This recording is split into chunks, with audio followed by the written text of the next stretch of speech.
Okay. Hey, Peter, how are you? Hey, Jonathan. Good to talk to you again.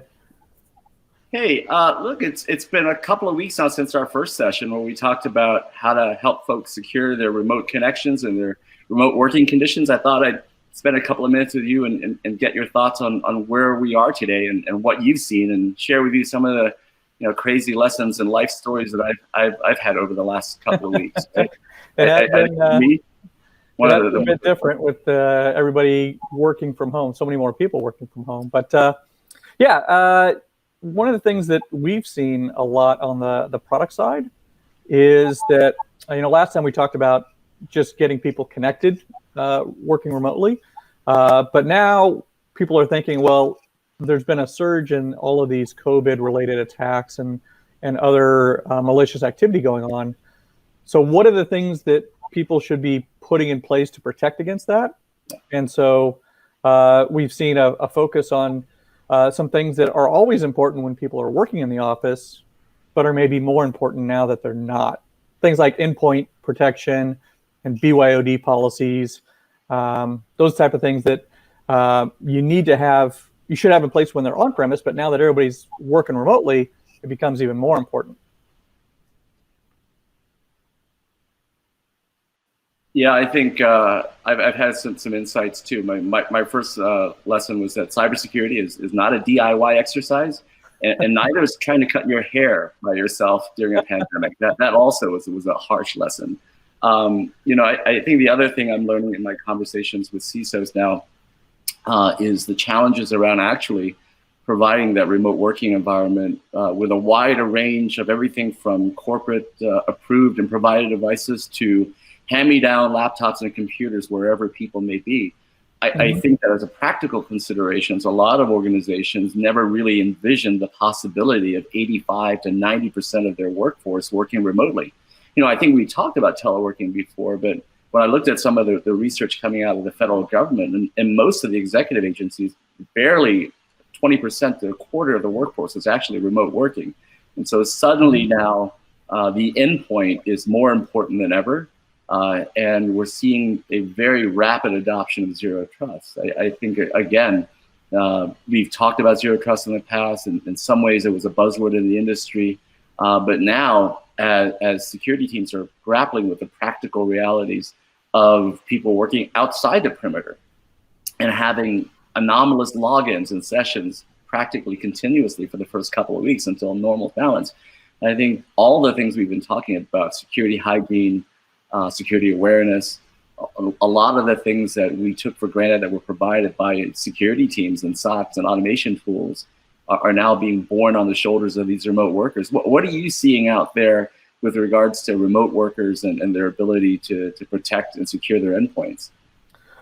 Well, yeah, as you say, it's really pushed the edge of the network and that perimeter out to everybody's laptop and everybody who's out there. So, verifying user identity as they come in and continuing to verify as they access critical applications and really sensitive data. That's bringing that ZTNA zero trust network access solution really to the forefront. Making sure their laptops have powerful EDR tools on them. Maybe even more importantly, EDR tools that are self-healing, because these people don't have a help desk that's down the hallway now. They can't just swap out a laptop. They need to make sure that laptop can stay secure and do so without a lot of help desk intervention. So that's very important. But also, even just training people. We always talk about security as a team sport, and everybody is a part of it. And you need to have that personal firewall mentality.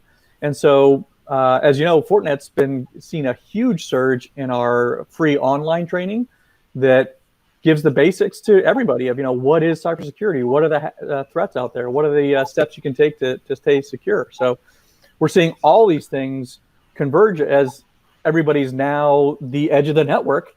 They need to be able to intelligently evaluate when something's a threat or not. Do you click on it? Do I not? And then they need to have the tools on their computer to make sure it stays safe. And then the system needs to make sure that they're only getting into the parts of the network that they should get into. So it's very interesting. And the other interesting thing I saw, and I wanted to get your thought on this, before it was something on the order of 4% of folks were telecommuting regularly. What is going to be the future state once everybody's kind of moved back to the office that want to? What are you seeing as how this is going to shape up long term? I think this is going to have a very fundamental effect that will last longer than this particular pandemic will. I think the notion of not only remote working, but our concepts about work and industrial psychology will change dramatically. I think work is going to be something we do rather than a place we go. And ideas around connectionless commerce and connectionless healthcare and public service and commerce in general and remote working is going to fundamentally change our society. All the things that we'd actually been predicting at Fortinet for the last 3 years, I see coming to term now particularly. So in terms of greater complexity in the operating environment, a very distributed computing environment, everything from that remote worker to IoT and smart infrastructure and smart cities, all the way through an expanding attack surface, if you will. More and more connectivity, in fact. Well, the one thing that drives connectionless working is more actually connections. It's more networking. It's more interconnected systems, platforms, and networks and people and devices than ever before, generating unprecedented volumes of data, all of which now, if you apply zero trust principles, all traffic has to be logged and monitored, right? And so huge explosion, the amount of traffic and the things we have to monitor, and then the adversary that's specifically targeting these new weak points, the end user, if you will. So a lot of the dynamics that we had been discussing and had been preparing for are now being accelerated into the marketplace. And so when I talked to CISOs this week, their big challenges were around that. How are we going to scale? Now, before it was just about using orchestration and automation to help our folks work more efficiently in their SOCs. Right. Now those SOC analysts are working remotely and they need to access those tools and those capabilities. And by the way, they have to be in place as we ramp up because there's no way around this. Now you're going to see what we're seeing now is a lot of investment in the legacy capabilities by service providers and carriers around 4G. But as things become more stabilized, 5G will become more heavily deployed than ever before.